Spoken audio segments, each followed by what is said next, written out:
This is for 2025, so it's new. It's some pre-recording. I want to go through screening. I believe that the screening material, the stuff we're doing from lectures 4 through to about lecture 8, is arguably the most complicated material that you'll need to learn for this class. And so I'm trying to be really careful and go thoroughly. And it still means, of course, it takes work and effort, but if you work through this, I'm pretty sure you can work through any other thing we talk about in the class. And so I don't know if that's encouraging. I hope that's encouraging. Basically, I just want to talk a little more. We finished off talking about, in the last class, p-element screens and the idea of just, we had this terrible DNA parasite. It was a real nuisance. It caused terrible problems when you're trying to do regular genetics experiments with wild-caught strains and so on. And if you're trying to study some other phenomenon, it would get totally in the way and make your data really hard to interpret. So it was a terrible nuisance. And so basically the approach was a lot of people dropped the work they were working on at the time and just spent a lot of time trying to figure out, how does this thing work? Like, what is this P factor? It's a P element. It's actually a gene with repeats on the ends of it. And so as they were figuring out how it worked, and they noted things, it causes mutations, and it causes mutations by inserting DNA into the gene. And because the DNA is mobile, you can take the element back out. You can reverse your mutation, and you can use DNA-based methods to figure out what gene your P element has inserted into, which is a humongous advantage compared to making a mutation with chemicals or radiation, because you have a DNA sequence change, but you don't have an easy way to find it on a chromosome. So a series of crosses to do mapping and narrow it down, but then you're just looking through the DNA, right? It's lots of work. So people started to be able to see the tremendous advantages. And the idea of just crossing a P stalk to an M stalk, which we talked about in the last lecture, you're going to mobilize maybe 40 elements at a time, or 30, or sometimes more than that. And that's going to be a problem, because remember, we get sterility when that happens, and we get a lot of mutations.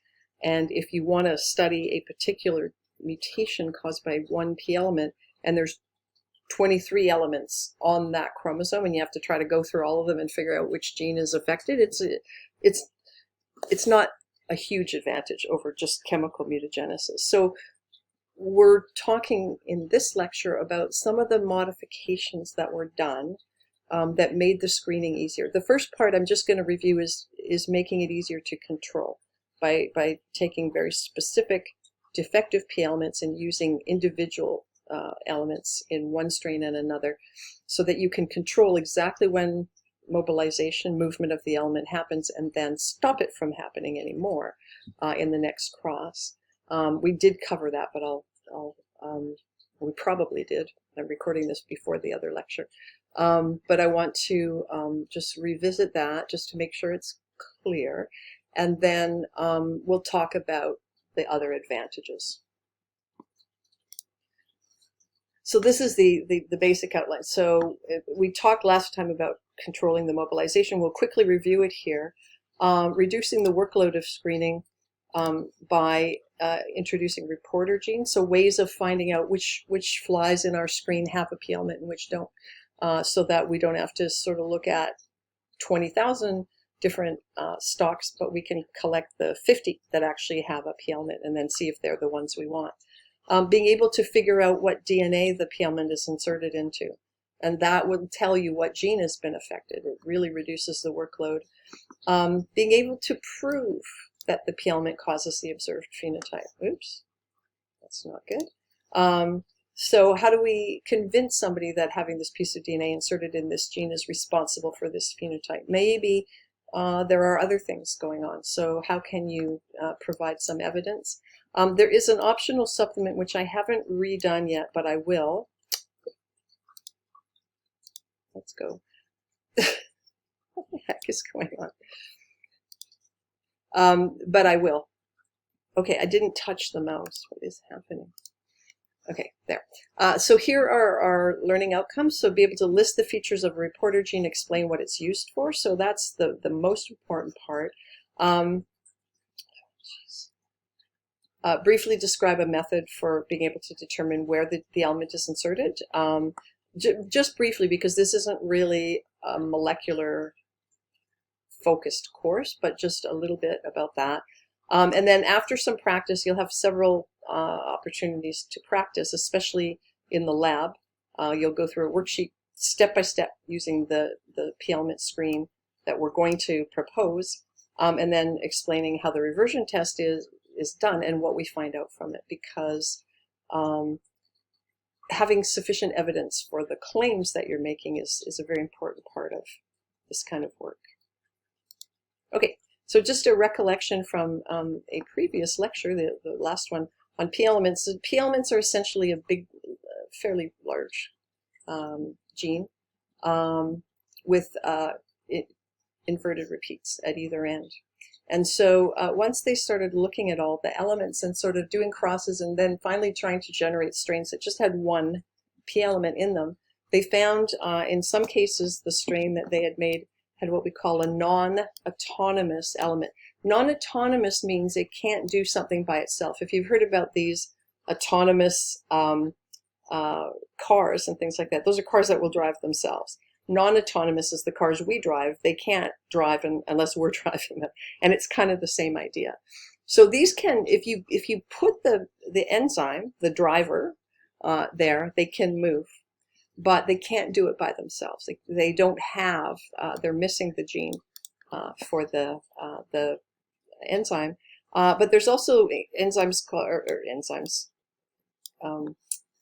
elements called wings clipped elements, and these are ones that are not able to move because they don't have the sequence that the enzyme actually binds to and makes the cuts in the DNA to move them. But they are, it is basically the gene just sitting there, being able to produce the element. So if you have a stalk that just has this, the P element doesn't move. If you have a stalk that just has this, the P element doesn't move. If you have a stalk that has one of these in one place and one of these in another place, now you can make an enzyme from this gene, transcription and then translation, and then that enzyme is able to bind to those terminal repeats and cut out and move this element, right? So we allow the mobilization to take place in progeny, the gametes of progeny that have one of these plus one of those. And then in the next generation, we'll collect flies that have this, but that don't have this anymore. Okay, so that's the thinking of the screen. And I just made a quick schematic here. So generally, I made a change because I wanted to slightly simplify what we're talking about, because there's no need to produce certain kinds of extra complications. So we're going to start with flies that are homozygous for a wings clipped a non-autonomous P element. So this one can't move. It's just sitting there on, this is chromosome 2 and this is chromosome 3. We always show them in numerical order. 1 is the X, and then 2 is the next autosome, 3 is the next one. And then chromosome 4 is really, really tiny, and we don't usually do much work with that. And we always have them in the same order. These are just conventions. So when you see things written out, you'll understand what we're doing. If it says plus, that means there are no mutations on that chromosome. And so it's just a wild type chromosome. And if it has something written, then everything else is wild type on the chromosome except the thing that's written. So for example, here we have the stubble mutation, but there's lots of other genes on the third chromosome. They're all wild type and normal. So we only, this is potentially a source of huge confusion, but if it's not written, then that means it's wild type. So it's not written on this, but if we were being overzealous, we would put the wild type of that gene over here, right? But we don't normally have to do that because just of the convention of the way we write genotypes. I'll just get that out of the way. I don't want to add confusion to the whole situation. Okay, so these flies are homozygous for a non-autonomous element, which is staying put. These flies are heterozygous for a wings clipped element. So it's present on this chromosome, but it is not present on this one. And this chromosome happens to be marked with a dominant mutation called stubble. We can't make this homozygous because stubble is lethal when it's homozygous. I want you to tell me why. This shouldn't be a plus here. This should be balancer. So this should be a balancer chromosome. So think about why that has to be. The whole purpose of this stubble is so that we can't see a wings clip PLMA. It's just a piece of DNA on the chromosome. But if the chromosome is marked with a dominant mutation, then whenever we see the dominant mutation, stubble, then we know the delta 2,3 is there. Okay, so given that information, why is this balancer necessary? I'll probably ask that in the class, so you might as well think about it now. Okay, so we make this cross, flies of one type cross of flies of the other. Male or female doesn't matter, so long as one is one genotype and the other is the other. And then in the next generation, this is the next generation, so I didn't mess up. In the next generation, we want to collect flies that have the non-autonomous P element. That's going to be all of them because they're going to have one of these and one of these in the next generation. But we also want to make sure they have this. So they're going to have one of these chromosomes and they're going to have this chromosome. And we're going to be able to tell, we're going to pick the stubble ones. The other genotype you can get out of here is all the same except not with this chromosome. And it's just going to look wild type. So we have a way of knowing when we see these flies,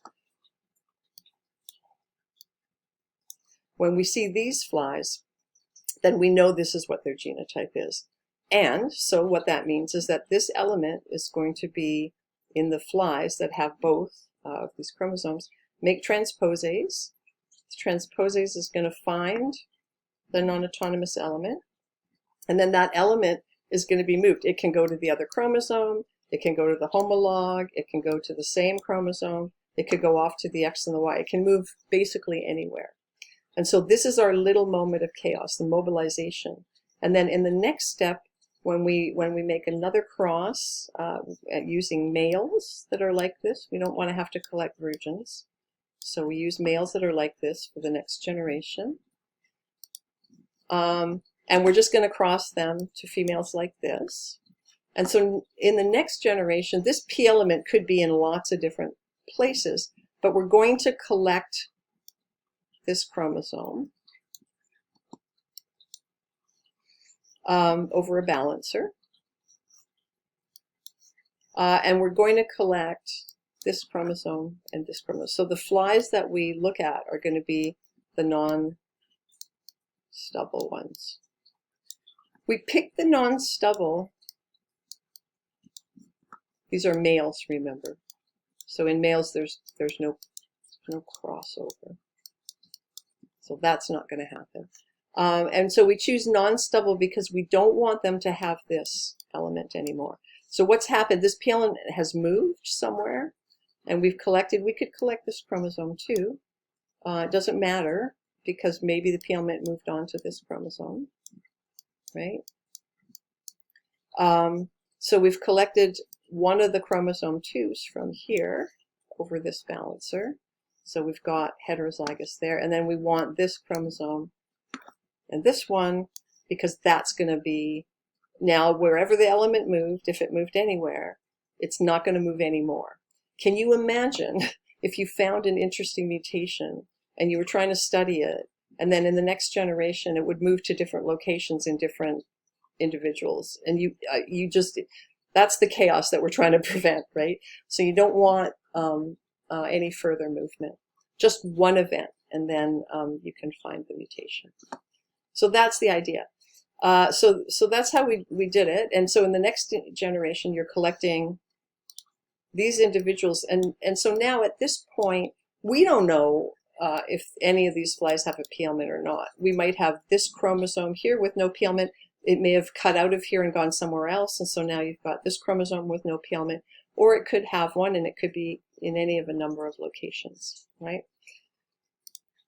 So basically, they may or may not have that non-autonomous element, and we don't know which is which. So what we would do is the same thing we did with our EMS screen, which was just you take each individual that has a chromosome 2 that has been, could have been mutagenized, and we take each one of those and then we cross each one of those to a few females, and we make basically the stalks and then make the chromosomes homozygous and so on. And just remember how much work I said that was. Can we make this process easier? Yes, we can. If we use something called reporter genes, a reporter gene can help, it basically reports the presence of a peelment. And in the next recording, we will talk about how that's done.